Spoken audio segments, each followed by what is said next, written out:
อันนี้ก็จะเป็นตึกของเวียงจันทร์เซ็นเตอร์จะเป็นห้างสรรพสินค้าที่ว่ามีผู้คนมาจับใจายใส่สอยซื้อเครื่องต่างสบายดีท่านผู้ชมตุ้มตามออนทัวร์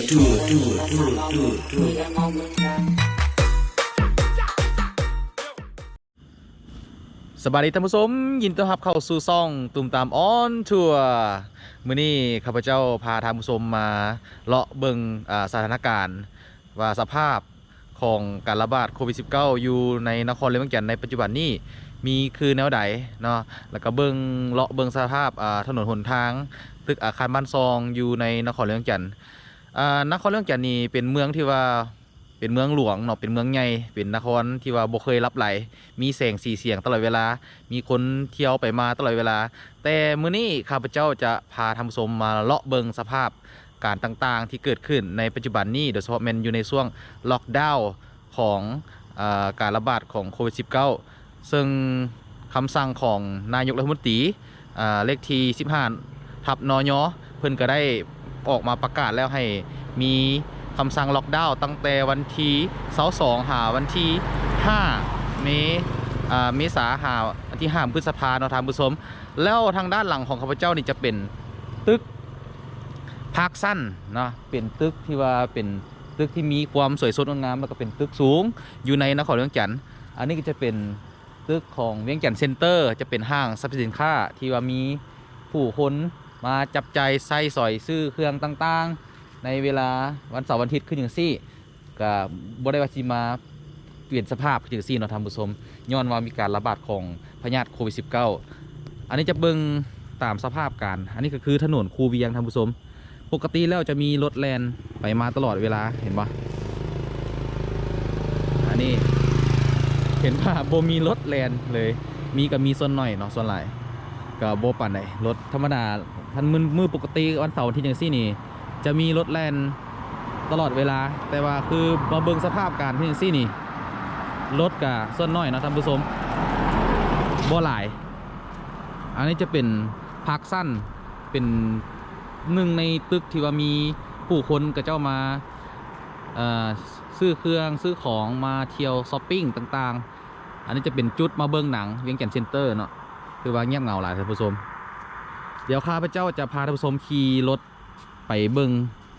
ใจกลางนครหลวงเวียงจันทร์จะมีเป็นขึ้นแนวใดสถานการณ์ในปัจจุบันเอาไปเบิ่งน้ำกันเลยท่านผู้ชมสบายดีท่านผู้ชมเมื่อนี้ข้าพเจ้าจะพาท่านผู้ชมมาขี่รถเลาะเบิ่งภายในตัวเมืองนครหลวงเวียงจันทร์อยู่ในช่วงการระบาดของพยาธิโควิด -19 ว่ามีคือแนวใดตอนนี้ข้าพเจ้ากำลังขี่รถเลาะอยู่ตามเส้นทางเรียกว่าถนนล้านสร้างไปหาอนุสาวรีย์และจะเลียบไปตามถนนธาตุหลวงเพื่อไปเบิ่งสภาพการของการระบาดโควิด -19 ว่าการไปการมาการสัญจรอยู่ในถนนภายในตัวเมืองนครหลวงเวียงจันทร์จะมีคือแนวใดแดสำหรับคลิปนี้ข้าพเจ้าจะบ่ได้อธิบายสถานที่ต่างๆหลายให้ท่านผู้ชมได้รับชมรับเบิ่งนำกันเลยท่านผู้ชม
และนี่ก็เป็นวิดีโอที่ข้าพเจ้าได้ไปเลาะทายเกี่ยวกับสภาพการที่เกิดขึ้นอยู่ในช่วงการระบาดของพยาธิโควิด -19 ที่กำลังระบาดอยู่ในสปปลาวโดยเฉพาะกับแม่นนครหลวงเวียงจันทน์ก็ได้ไปทายทำสภาพการที่เกิดขึ้นเห็นได้ว่ารถรางต่างๆจากสภาพเมื่อก่อนที่ว่านครหลวงเวียงจันทน์เป็นเมืองหลวงที่บ่เคยรับไหลเนาะแล้วก็มีห้างสินค้าต่างๆโดยเฉพาะแม่นข้าพเจ้าได้ไปเบิ่งพาร์คซันเวียงจันทน์เซ็นเตอร์ซึ่งเป็นบอนซุ่มนุมไปเบิ่งหนังช้อปปิ้งซื้อเครื่องต่างๆของวัยรุ่นแล้วก็ของพ่อแม่ประชาชนในอดีตแต่ปัจจุบันแมนเงียบเหงาหลายท่านผู้ชมโดยเฉพาะแมนใจกลางนครหลวงเวียงจันทน์อยู่อนุสาวรีย์แล้วก็กลายมาไอเต็กเห็นได้ว่าปิดทุกบอน3-4ซึ่งเคยเป็นสถานบันเทิงที่มีวัยรุ่นก็เจ้าไปซุ่มแซวไปม่วนซื่นต่างๆในอดีตก็เห็นได้ว่ามีการปิดโตลงทุกๆบอนเนาะท่านผู้ชมเอาเป็นว่าขอขอบใจสำหรับการติดตามเนาะท่านผู้ชมเดี๋ยวคลิปหน้าข้าพเจ้าจะไปถ่ายทำอยู่แห่งไหนนั่นอย่าลืมจะพลาดติดตามน้ำกันเด้อท่านผู้ชมขอจบคลิปเพียงเท่านี้แล้วเจอกันใหม่ในโอกาสหน้าอย่าลืม Subscribe ให้กับซ่องตูมตามออนทัวร์ในเด้อเจอกันใหม่ในคลิปวิดีโอหน้าสำหรับมื้อนี้ขอกล่าวคำว่าสบายดีรักษาสุขภาพเด้อบ๊ายบาย